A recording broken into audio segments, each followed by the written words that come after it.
Welcome to Spiritual Healing Coach. If you've ever left church feeling like you couldn't trust your own thoughts, feelings, or instincts anymore, I want you to know something important. You're not crazy, and you're not alone. Many women are taught, often without realizing it, to silence their own inner voice. In today's video, we're counting down 5 ways churches can train women to distrust themselves. Because once you recognize the pattern, you can begin reclaiming your confidence, your voice, and your healing. Number 5. Your feelings are treated like a spiritual problem. Many women grow up in church environments where their emotions are quietly dismissed. If something hurts you, you may be told you're being too sensitive. If a situation feels uncomfortable, you might hear that your heart needs correction. And if something inside you says that something isn't right, the conversation often shifts away from the situation and toward your attitude. Over time, this creates a painful message. Your feelings cannot be trusted.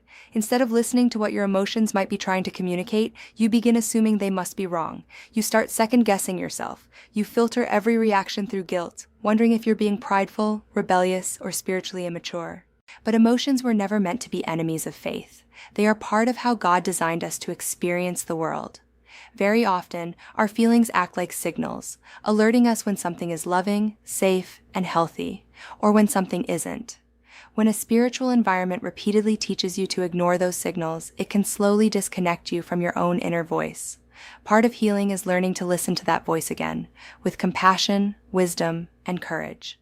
Number 4, authority is treated as always right. In many church environments, leaders are placed in positions of deep spiritual authority. Pastors, elders, or ministry leaders are often described as people who hear from God, guide the church, and protect the flock. And in healthy communities, leadership can truly be a gift.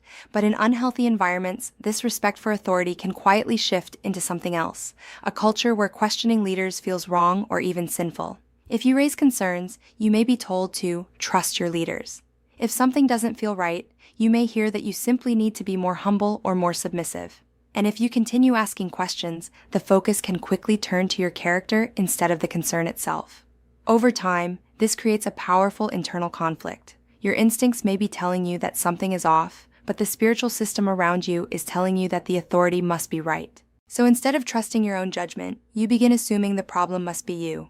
Healthy spiritual leadership should never require you to abandon your wisdom or silence your conscience. True leadership invites honesty, questions, and accountability, not fear or blind loyalty. Number 3, doubt is treated like rebellion. For many women, faith begins with curiosity. You read scripture, listen to sermons, and naturally start asking questions about what you're learning. Questions are a normal part of growing spiritually.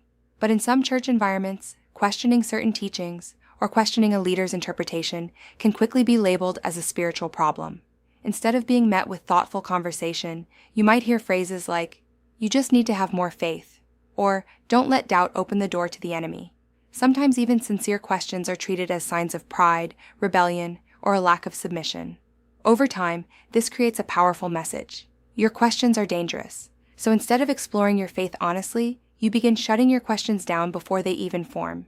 You may silence your curiosity, ignore your concerns, or convince yourself that asking hard questions somehow makes you a bad Christian. But throughout Scripture, people wrestled honestly with God. Faith was never meant to eliminate questions. It was meant to hold space for them.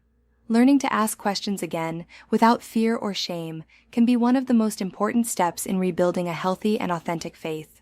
Number 2, guilt is used to override your instincts. Many women are taught in church that humility, sacrifice, and forgiveness are central parts of faith. And those values can be beautiful when they are practiced in healthy ways. But in some environments, those same teachings can slowly be used to create constant guilt. If you try to set a boundary, you may be told you're being selfish. If you speak up about something that hurt you, you might hear that you need to forgive faster. If you consider stepping away from a harmful situation, you may be warned that you're causing division or damaging the church. Over time, guilt becomes a powerful tool that overrides your instincts. Even when something inside you says that a situation isn't healthy, the guilt makes you pause. You question yourself. You wonder if leaving, speaking up, or protecting your peace might somehow make you the problem. But healthy faith never requires you to abandon your dignity or ignore harm. Guilt that constantly silences your voice isn't spiritual growth. It's a signal that something in the environment may not be healthy. Part of healing is learning that protecting your well-being is not selfish. It is wise. Number 1, You're taught that you can't trust yourself spiritually. After enough experiences like the ones we've talked about, having your feelings dismissed, being told authority is always right, learning that questions are dangerous, and feeling constant guilt for protecting yourself, something deeper can begin to happen. You start believing that your own inner voice cannot be trusted. Many women are taught that their thoughts might be deceptive, their instincts might be sinful, and their understanding of Scripture might be dangerous without someone else interpreting it for them. So instead of listening to your own conscience, you begin relying completely on external voices to tell you what is true, what God is saying, and what you should do. Over time, this can disconnect you from your own spiritual confidence. But the truth is, your relationship with God was never meant to be controlled by someone else's authority. Throughout Scripture, people encountered God personally, through prayer, reflection, and the quiet wisdom of their own hearts. Part of healing after spiritual harm is rediscovering that connection again. Learning to trust your discernment, your questions, and your inner sense of truth doesn't weaken your faith. For many women, it is actually the beginning of a healthier and more authentic faith.